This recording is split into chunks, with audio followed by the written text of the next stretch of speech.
Hey everyone, it's Jack here. Probably most of you, as every smart person, sets aside some amount of money to cover unpredictable expenses. Many of us learned this at a young age, soon after we started our first job. Things happen in life which we cannot predict, which is what these kind of savings are for. But many people keep them as savings in their savings account instead of turning them into a portfolio of investments. Now, I'm not saying the banks are bad, but just like everyone else, while maintaining their interest, they hurt yours.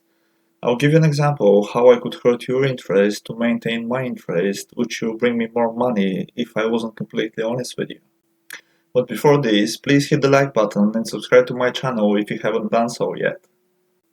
In one of my previous videos called my top 5 trading tips for you, my first and most important tip was for you to never trade with leverage. I'll tell you, if I wasn't honest and if I didn't care that you'll most likely lose your money while trading with leverage, what would I have gained from every referral from one of the platforms which is listed in the description of the video itself? They would give me up to $1,000 per referral if I was to push you under the bus. I mean, not advise you to never trade with leverage. On the other hand, what I would get, being honest, is a share worth between £7 and £100. You can easily understand why most people would lie to you, or at least not tell you, which is the same thing to me, something as significantly important as this. The same thing applies for the interests of the banks, because all they care about is making money. Well, they did show some mercy recently due to the current situation worldwide, but still, every single dollar or pound or whatever fiat currency you're saving is being used against you. Let me give you an example. Let's say that you're a painter and decorator here in London, and let's say that you're making on average per year £25,000. Choose any property you like in London, the cheapest one.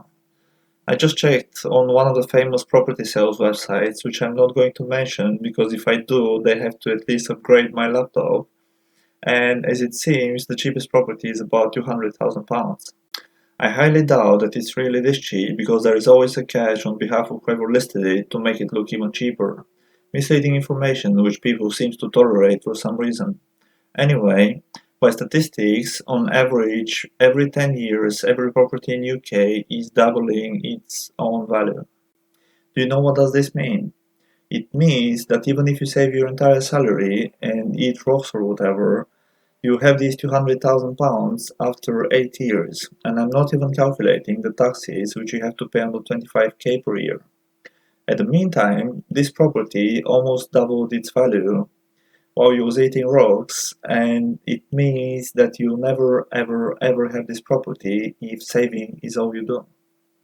On the other hand, most banks would most likely give you a mortgage to buy this property, which of course allows property owners to keep the prices sky high. And this is where the circle ends of how your money is being used against you, and they raised the value of your first home almost double while you're killing yourself from work, which brings us to the conclusion that you haven't even worked during this period. Well, think about it. If something worth 200k turns to be almost double by the time you save the money, did you actually work? And this is only one way of your money being used against you. Instead, you can invest your savings and make them work for you. Of course, your investments are at risk, but you better learn how to manage them instead of having somebody else manage them in their favor. I personally keep as little as I need for my spendings in my bank account. If you keep your money in a savings account, no matter what annual percentage your bank gives you, it's still gonna be less than the annual inflation rate. This means that you're losing money instead of gaining such, no matter that the number is growing, because money are losing value over time. If you have your savings invested and you learn how to have them work for you, then achieving this property I was talking about becomes possible without asking any bank for a mortgage. Of course, if you make an annual profit on average of 75%, like this guy, then you realize that you're better off renting a property so you can have this money work for you. Learn how to make 10% per year to begin with so you can beat inflation rate and then consider how to improve from there. Of course, if you decide to invest in properties over security, this is entirely up to you. I feel safe enough the way I invest. Thank you for watching this video, feel free to share it and comment down below. See you next time.